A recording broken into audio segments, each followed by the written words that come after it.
Friends, welcome to my workplace at Ranaghat, West Bengal, India. This surgery has been done about 3 weeks back. The patient is under topical anesthesia. You can see this is a posterior subcapsular cataract, very soft cataract. And soft cataracts are not easy to manage. Sometimes it is very difficult, more difficult than managing hard cataracts. This is how I stabilize the eyeball with a cotton tipped Johnson bar, and this is the main incision with a 2.8 mm steel keratome. Visco 2% SPMC is injected into the anterior chamber, and now this is a side port on the left side of the main incision, about 2.5 clock hours away. In this case, I used a 26 gauge bent needle cystitome to raise a capsular tag, and then I used the utrata forceps. When you use the utrata forceps, you must lift the anterior lip of the main wound so that leakage of viscoelastic substance becomes very minimal, and you can complete the rhexis at on-go without coming out and injecting visco again. But if you depress the posterior lip of the main wound, visco will come out and you have to come out, inject visco again, and then complete the rhexis. Hydrodissection is done, hydrodelineation also done. Hydrodelineation has produced a golden ring in this case.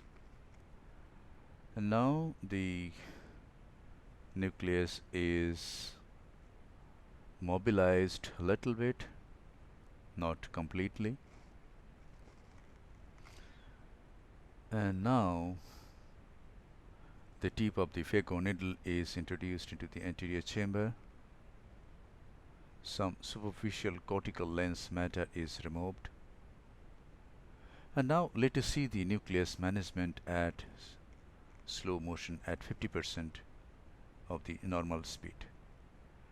What I tried to do is I wanted to carousel the nucleus, but since the nuclear rotation was not done well, it didn't happen.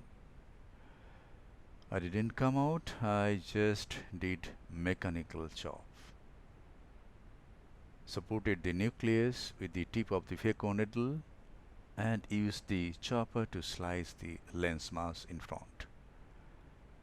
Using vacuum, I remove 1/2 of the nucleus, the half which is towards the 6 o'clock.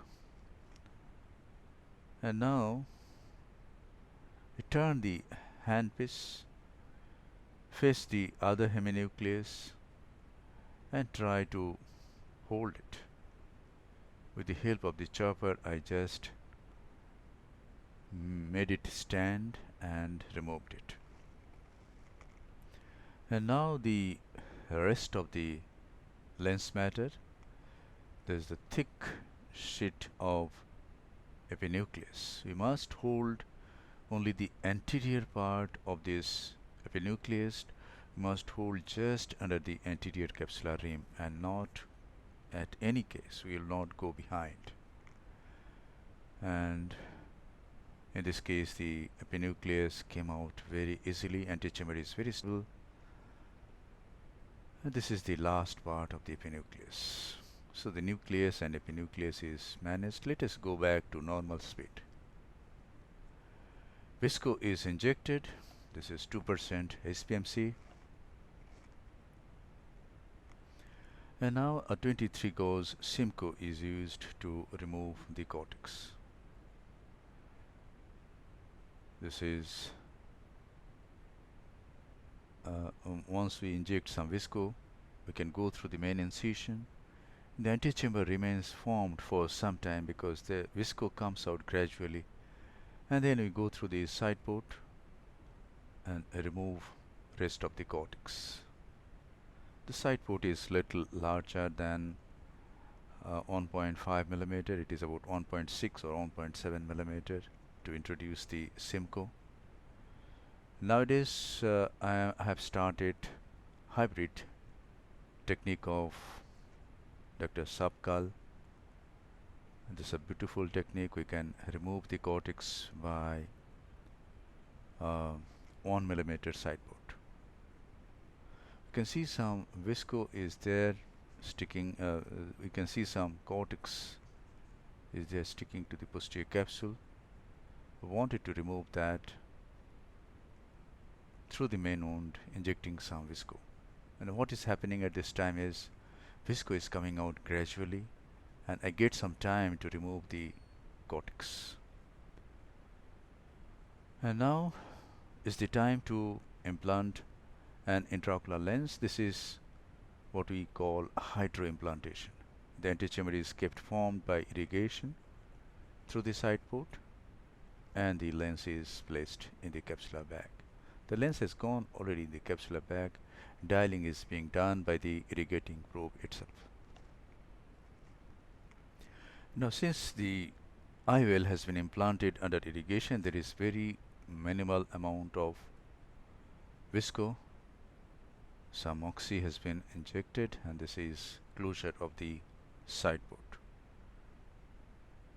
by hydration of corneal stroma on either side of this stub incision. And now this is the final lavage. At this time, some BSS is directed towards the back of the cornea, and whatever visco sticks to the corneal endothelium comes out.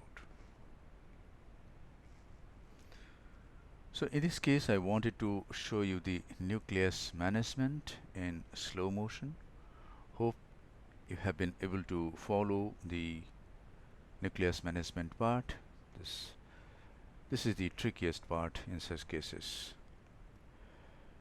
Thank you very much for your attention. Hope this video will help you in developing your surgical skills. Now we are going through a very tough time. COVID-19, a pandemic, is devastating the whole world. But tough times never last. It will go over in few weeks or few months, and we have to go back to work. Hope this time will get over. May God give us the strength to go through this situation.